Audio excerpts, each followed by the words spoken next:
Hello, and welcome to Friday Finds with Rob Meyer-Kukan. Hello, everyone, and welcome to Friday Finds. I'm Rob Meyer-Kukan, and I am pleased to have with me today my guest, Kurt Erickson, who has developed Howdy, a wonderful teaching tool that is an amazing hybrid of performance and teaching and storytelling. And he's going to tell us a lot about that. But I want to say welcome to you, Kurt, and thank you for being here. Yeah, thanks, Rob. I really appreciate it. Definitely. So if you could, Kurt, give us a little bit of intro to you. Who are you? Tell us a little bit about yourself, where you come from, and all of that good stuff. Sure, happy to. So I'm a West Coast guy.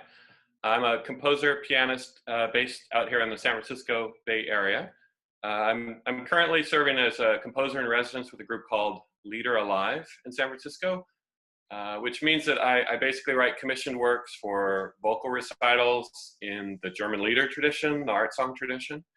As a composer, I write new works for different orchestras, opera companies, ballet companies, chamber groups. Like to work with a lot of people. As a pianist, I'm the director of the piano and theory program over at Cosumnes River College in Sacramento, California. And for a good 12, 13 years or so, I had a very full private piano teaching studio. And I mention all these things because what I'm going to talk to you today is sort of a synthesis of all of my sort of experiences and kind of background, as you'll see. Awesome. Wonderful. Well, that's a perfect segue into Sarah. Why don't you tell us a little bit about Sarah? Okay, so here is Sarah. This is pretty much brand new, but has kind of a long history. So let me tell you what it is. Sarah is a hybrid. It's a children's story with 18 solo piano pieces that serve as a soundtrack to the story. The level is about late beginner, kind of early intermediate-ish. And the book itself, and I'd say it's a hybrid, it's really like a graphic novel with original artwork by award-winning author Mike and painter Mike Biskup. The story, the paintings, we'll probably have better pictures here, and the scores are all seamlessly integrated. And give you another shot here. Some really cool stuff. Very cool. So let me tell you a little bit how this came about. So rewind a few years, and I'm in my kind of late 20s. I'm coming out of graduate school, and I'm building up my piano studio and involved with different composition projects. And I'm looking at the beginning and just the piano literature in general and the method books. And I'm looking at these things and I'm going, these really haven't changed much from when I was a kid. And they haven't changed much from when my mom was taking lessons, and when my grandma, and I was just sort of wondering, gosh, wouldn't it be great if you could have the kind of excitement the kids have with children's books? At the time, this was a few years ago when sort of the last of the Harry Potter books were coming out, and kids would come out for they line up 12 midnight at these bookstores, and they'd get totally geeked and totally excited about it. And I thought, why couldn't you have that same level of excitement for piano books? So it was sort of like a seed of an idea was born. Why couldn't we have this kind of synthesis? And so I got in touch with somebody that I went to school with, way back, junior high school through high school. A guy by the name of Mike Biskup, fantastic artist. He's up in Port Townsend, Washington right now. So his paintings are all over the place in different galleries. And at the time, he actually had just published a children's book himself, and I thought, oh, this is perfect, great guy to work with. And so we came up with this plan, we came up with this book, but it was kind of too soon. We were in our 20s, and it's kind of hard to come up with, and sort of launch a product when you yourself are just kind of starting out. So we kind of put it on the back burner for a long time. And so years later, we came back to it and we thought, gosh, this is still a really good idea. And there's still really nothing quite like this, out on the market. And we kind of owe it to ourselves to follow through. So we came back to it. And now with the advent of YouTube and videos and how much easier it is to publish and self-publish, we came back and we came up with some really great ideas. So for example, Mike's got fantastic artwork in the book, and we thought, well, why couldn't we hire an animator and actually make a video out of this, so that then we could put this on YouTube and kids could watch the video, they hear the story, they hear the music that is used in the soundtrack, and then they connect to it. So now it's easier for them to play the pieces because they're already used to it because I've been listening to it for so long. Right? So that was one of our aha moments. And then the second idea, which was even bigger, was, well, wait a minute, what if we created a second video? We take the piano recordings out, and so we kind of make almost like a karaoke element of it. We put an on-screen timer on top, and then the kids could, with their tablet or a phone, they put it up on their piano, and then it tells them, okay, you're going to play this piece in 3, 2, 1. So now they're creating the soundtrack in real time. It's kind of like playing for a silent movie. And this way they could do it. They can change it up a little bit. They can, the performance is going to be different each time. So the story is going to be different each time. And basically we want to create a much more sort of creative environment for kids as they're learning music, so that it could be a more immersive environment. So it's combining story, artwork, and music, all of these things together, to keep their interest and to really get them excited about music and art. Very cool. That's amazing. Yeah. So you have an intro video. Yes. That gives a sample so that people can see a little bit about how this works, an example of that. And you were so kind to make sure that I got a copy of that. And so we are going to transition for a moment so that people can watch that video. Right. And we'll put it right here for you guys to see in the middle of our interview. And we'll be back in just a moment. Great.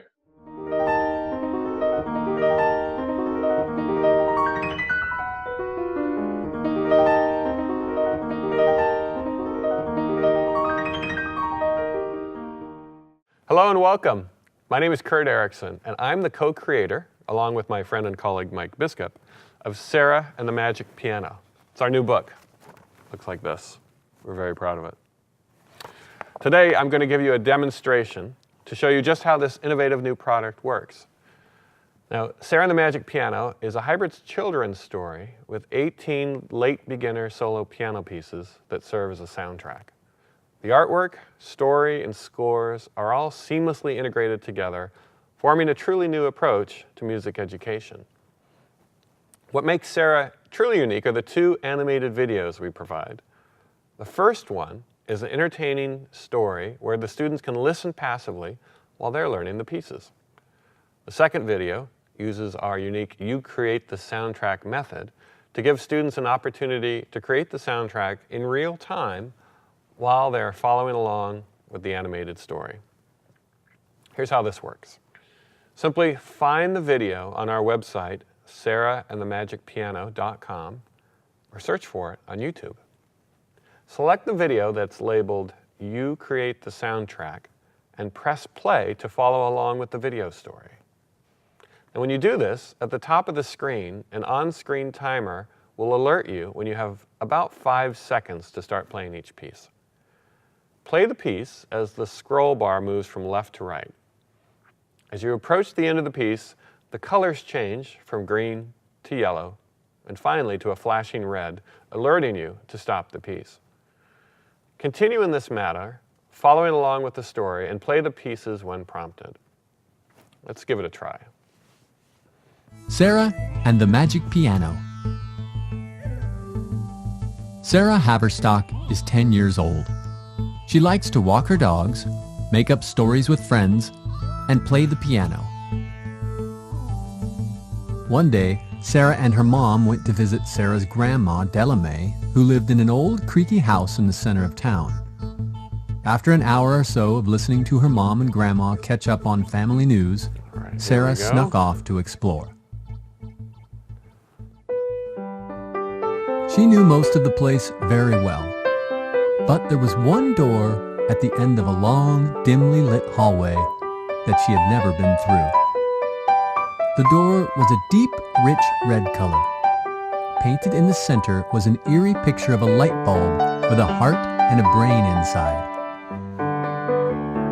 This detailed image had always sent jitters through Sarah's veins and kept her from venturing in. Wasn't that fun? The story keeps going, but I think you get the basic idea of this. I hope you enjoyed this piece and the video. And when you can, head over to sarahandthemagicpiano.com to pick up your own copy of the book so that you too can follow the video and create the soundtrack in real time. If you have any questions, please feel free to comment and look for future videos that are coming out soon. Thanks again for watching.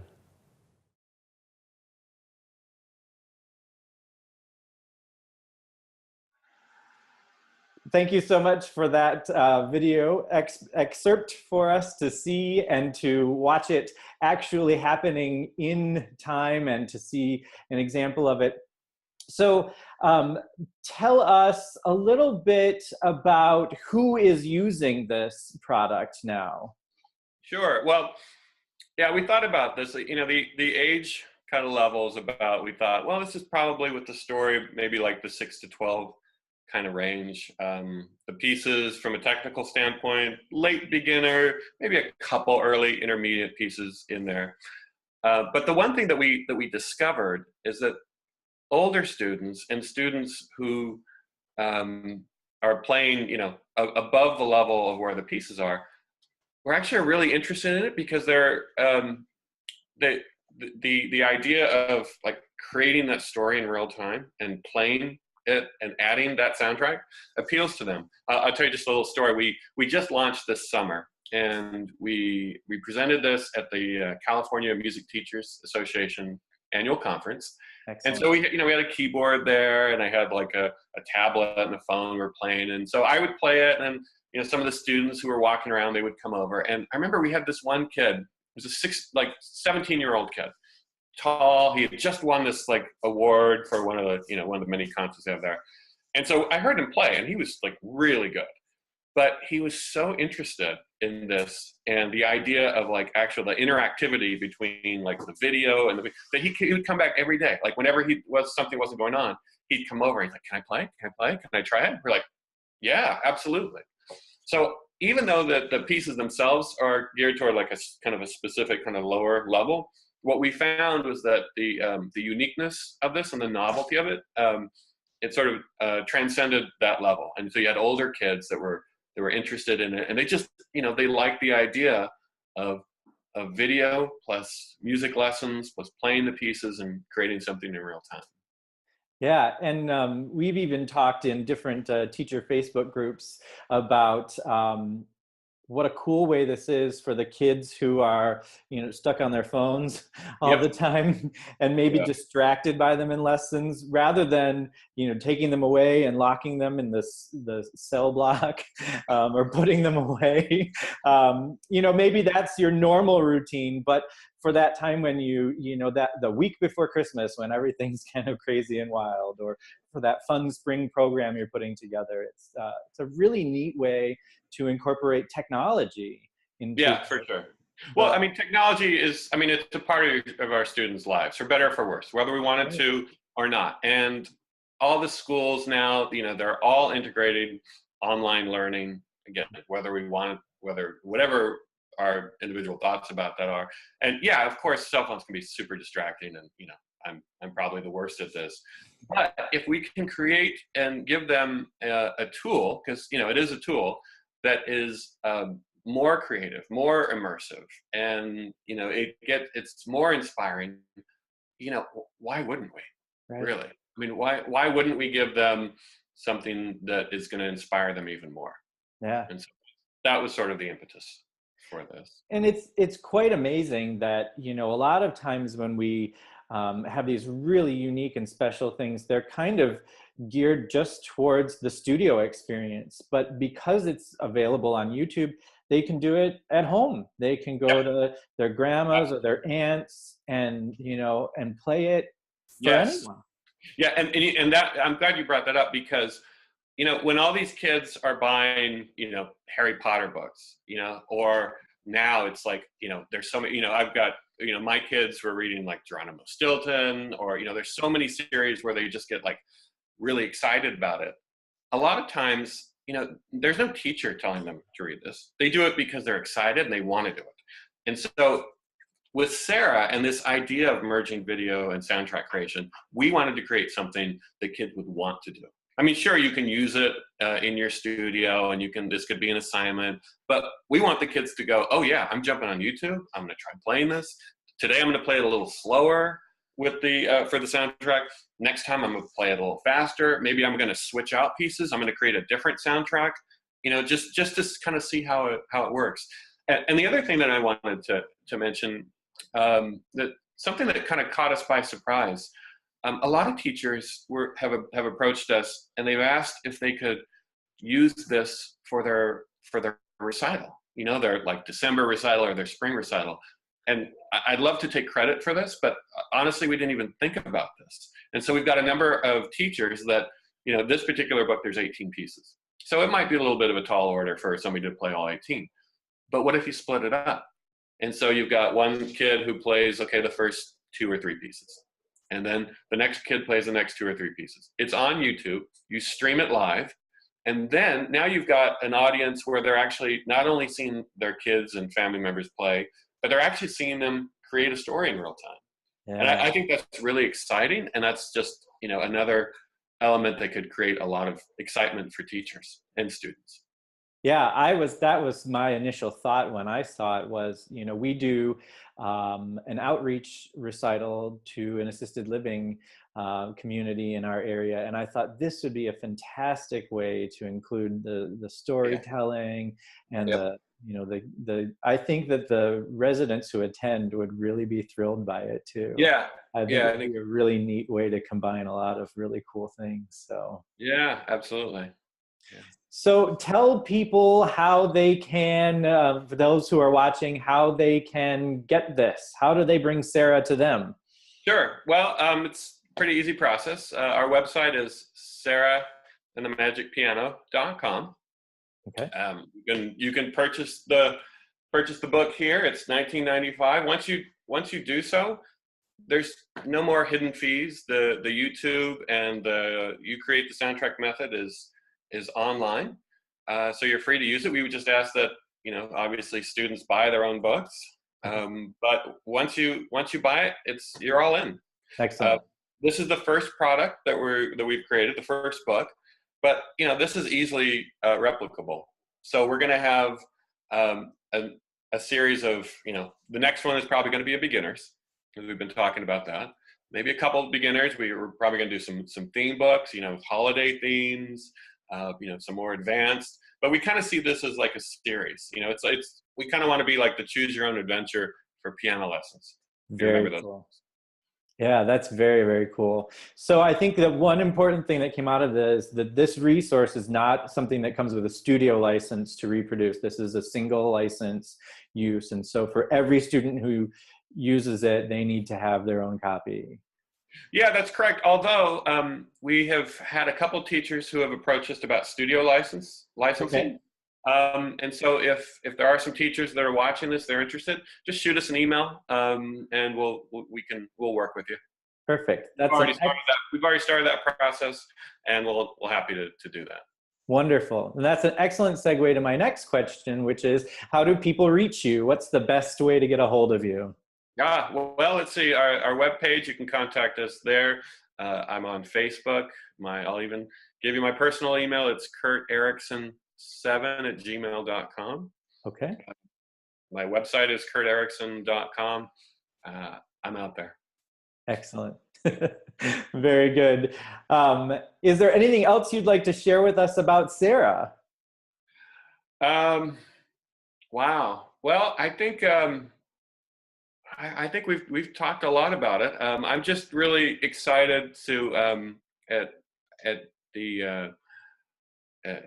I'm just excited about being able to offer this, to being able to offer something new. We've done our homework, and there's a lot of great stuff that's being created right now, and a lot of very, very new and innovative products. But there's nothing really quite like this. And I'll plug my collaborator, Mike Biscup, who's just a fantastic artist, and the pictures really come to life. And when you can you're playing a piece and then you read the story and you see the colorful illustrations. I just really think that it's an intangible that is really unique, and I think that the students will really like. Excellent. Wonderful. Well, I thank you for sharing that, that information with us. I like to end these interviews by asking you to give us some words of wisdom, the best piece of advice you were ever given. And it can be funny or serious. It could be related to this or completely off the wall. But what are some words of wisdom from you? Well, I'm usually a pretty funny guy, and that's kind of like I'll usually go different. But I think the best quote I'm going to go is maybe a little bit more serious. So way back in the day, I remember there's a book, Marcus Aurelius's Meditations, which really affected me, and it was sort of something that I kind of lived with. And if you're not familiar with this, it's like self-help before self-help. But there's a quote of his that always struck me. It's, "Your mind will be like its habitual thoughts, for the soul becomes dyed with the color of its thoughts." Your mind will be like its habitual thoughts, for the soul becomes dyed with the color of its thoughts. And as I was sort of struggling and sort of in the process of becoming a pianist and a composer and an artist, that really struck me. And the imagery I thought was really beautiful about the idea of literally sort of coloring your soul with the things that you take in life. And so that could be a really positive thing about, okay, what is it that I want to surround myself, and what are the inputs? And also something, sort of a word of caution about, okay, what is it that's maybe affecting me negatively? And so, if you are a pianist and you want to be a pianist, then you need to just surround yourself with music and with curiosity, and let that sort of be your whole life so that it colors your life. And if you want to be an artist and a composer, then you need to surround yourself with art and constantly cultivate this idea of this kind of unceasing curiosity. And you don't necessarily have to be the smartest or the most artistic, or the most intelligent, but the act of doing, it turns into becoming. And I just think that that's just such a beautiful sentiment, but also an incredibly useful sentiment. Yeah. So that's something that's always struck me, and something that's changed me, I would say. Wonderful. Well, thank you for sharing that with us. Thank you. Yeah, we got really heavy on a Friday, didn't we? That's okay. That's all right. I have asked this question of everyone that I've interviewed in this series, even in its infancy stages still here, and everyone has given really wonderfully thought-provoking ideas. So you are staying on trend. Good. So thank you for that. And I want to thank everyone who has tuned in today and is watching this video. We thank you for your continued support and continuing to just keep this idea of the Friday Finds coming along. We hope you find value in it. Thank you again to Kurt for being my guest today. And we wish and hope everyone a wonderful weekend and a really wonderful experience. Great. Thank you, Rob. Sure, thank you. Appreciate this. Join me next week when I serve as my own guest to talk to you about some self-care tools that you may have in your home right now.